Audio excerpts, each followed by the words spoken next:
Say no to everything that doesn't support your immediate goals. 41% of items that people put on their to-do list are never done at all. It's like a to-do list is the graveyard of important but not urgent, and when you truly realize just how valuable a single minute is. I mean, money we can lose it and make it back again, our health we can get sick and get healthy again. Time, once it's gone, it is gone. Time is life. The 15 secrets successful people know about time management. The productivity habits of 7 billionaires. 13 Olympic athletes. 29 straight A students and 239 entrepreneurs. You might not use all of them. But if you use 1, 2, 3 or 4 of them, tell you you're going to get a lot more out of your day. Anyone can make a big difference. Absolutely. We all have the same amount of time. Every single one of us has the same amount of time. But some of us squander it, some of us wasted, some of us don't make best use of it. It's my goal, my hope at the end of this episode that you'll be able to see just how much time you have in the day, and there's something in this episode that you'll be able to use to maybe get more out of your day, and that to me is a win, absolutely a win in my book. Golden nugget number 1: time is your most valuable and scarcest resource. Hey! 1440 is the number that can change your life, and that number is the number of minutes we all have in a single day. And while most of the people that I interviewed, they're not all doing the same 15 secrets either. The common thread was that they always spoke about minutes and the value of time, and when you truly realize just how valuable a single minute is. I mean, money we can lose it and make it back again, our health we can get sick and get healthy again. Time, once it's gone, it is gone. Time is life. And so, in 1 minute for your health, you can bang out some push-ups or sit-ups, or take a cleansing breath for relationships. You can tell someone that you love them or that you're grateful for them in business. It takes a minute to have a breakthrough idea, and once you truly understand that, all of a sudden, you're not going to let people steal your time with all those minute meetings or other trivial things. There's a certain number of minutes every single day that I have at my disposal, and so much of it is just wasted minutes. So if you start to capitalize on the time that you have, you realize, holy, I can get a whole bunch done. So golden nugget number 2. Identify your most important tasks and do it first. The most important tasks, the MIT. Your MIT is, what is that project that is going to double the size of your business? What is that project that's going to get you the promotion or max out your bonus at work, and then break it down? It's like, what domino can I tip over today? That's going to lean on the next one and the next one, and then we have to get in that discipline of scheduling time to work on our MIT. First thing in the morning, behavioral psychologist Dan Ariely talks about we are at our best for about a 2-hour window of time in the morning. We're at our cognitive best. But what most of us do, we stroll in with to work. We open up email, we start working on everybody else's that might ease by answering their emails and all that stuff. Before we respond to text, before we listen to voicemails, before we do email, we should work on our MIT. Golden nugget number 3: work from your calendar, not a to-do list. Stop using a to-do list. I was asking all of these people, self-made billionaires, self-made millionaires, what is your number 1 secret of productivity? They could have said anything, and none of them mentioned a to-do list. I was about halfway through the interviews, and finally I started doing the follow-up. I'm like, well, what about your to-do? Let's give me some advice. They laughed at me. They're like, to-do list, we work from a calendar. And as I did the research, it turns out 41% of items that people put on their to-do list are never done at all. It's like a to-do list is the graveyard of important but not urgent. If you really want to get something done, pick a day, a time, and a duration, and then live from your calendar. Golden nugget number 4: to overcome procrastination. Beat your future self. So we need to think about, alright, how's that future evil version of ourselves going to jeopardize our best intentions? And let's say we want to start jogging this week. We want to work out. Well, you know what, that my evil self is going to hit that snooze alarm. How do I fight back? I'm gonna put my iPhone, gonna set that alarm put on the other side of the room. So I got to literally get out of bed to shut it off, and that evil Kevin's gonna say, oh man, I don't know where my workout stuff is. I'll work out tomorrow instead. Well, you know what? I'm gonna beat that future version by putting my sneakers right at the end of my bed. In fact, I'm gonna go to sleep in my shorts and t-shirt. So I just need to put my sneakers on and I'm dressed nice, So we just need to think about all the ways that we're gonna procrastinate all those excuses we're to come up with, and try to beat them in the present moment.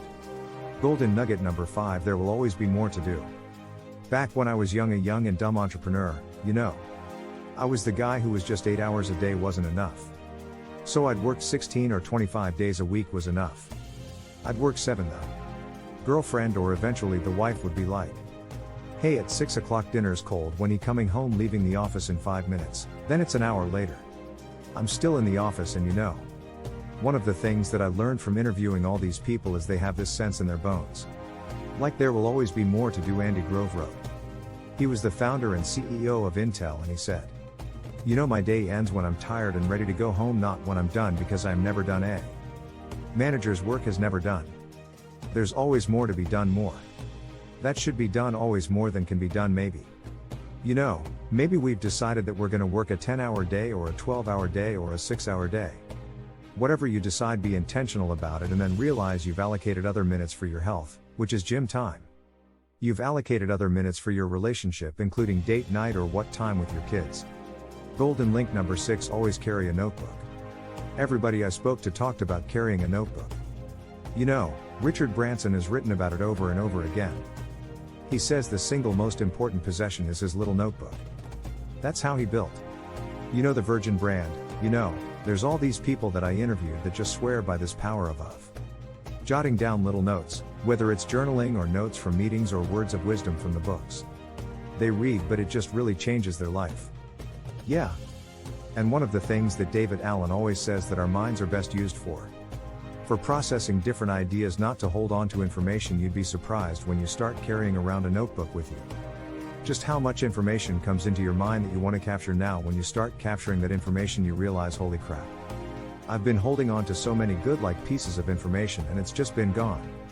Like I just lose it, or I hold on to it, and it just ruins the ability to allow your mind to free itself up to process new information, which is the best state for your mind to be in. Golden nugget number 7: control your inbox. To be honest, many of us use our email inbox, chat and text messages and other social media apps as a form of procrastination. As a form of a little reward, it releases dopamine. It's kind of like pulling that handle on a slot. It's gonna be something good, and all of these companies out there and other people in our lives, they want our attention, and that's fine, but it can get in the way of our productivity.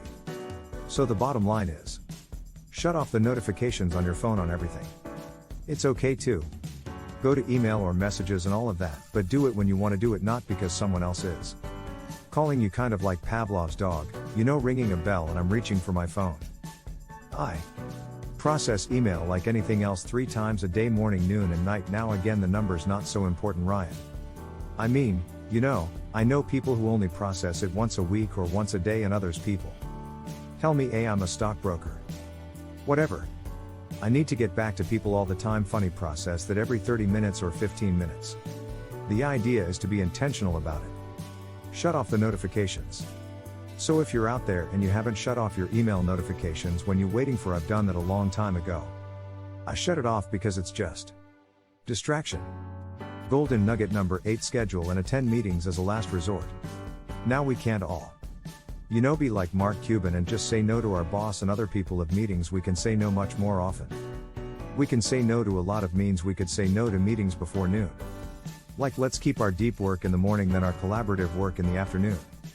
And if you have to say yes to a meeting, say no to long meetings. Richard Branson again says, there's few meetings that need to last more than 5 or 10 minutes. And so that's just the ideas. Let's say no as often as possible. At least one day a week say no, and then try to say no to long meetings. Absolutely not, actually. You know what, that breaks us into the next golden nugget. I'd say no to everything that doesn't support your immediate goals. They're not being rude. But the most highly successful people, they know what their values or their goals are, and they fill their calendar with things that'll get there, and that doesn't leave time for a lot of other things. We're raised from being really young to like, hey, you want to be like, so you want to help people. You're told it's nice to help people. You don't want to be rude. What's helpful to me is when I realize that every time I say yes to something, I'm actually saying no to another thing or many things. I got myself into so much trouble, man. Because I like to be liked, and so I would say yes to people all the time, even though I knew by saying yes, it would screw up my schedule. I'd have to push other things back in the back of my head. I was like, you're not gonna do this anymore. You're not gonna go to the gym, your whole schedule's thrown off, while of course, getting good at saying no and doing it in a very polite way and a delicate way is something that a lot of you out there have to do. Golden nugget number 10: follow the powerful Pareto principle. And Pareto principle is more commonly known as the 80-20 rule, and it's this idea that most of the results in almost any activity, 80% of the results comes from about 20% of the activity. So it's just really pausing, slowing down, and looking at with all the work that you're doing to build your business to get your work done. What are the handful of tasks that are getting you most of your results? Just focus on those things. Gold nugget number 11: focus on your unique strengths and passion. We really need to remember the power of delegation. I'm a perfectionist, so nobody can do anything as good as I can. I've got to do everything to do it right, and the reality, Ryan, is that might be true. But we have to realize again, think about that 80-20 rule. This feeds into this, that yes, if I delegate it to someone on my team, maybe it's not going to be perfect.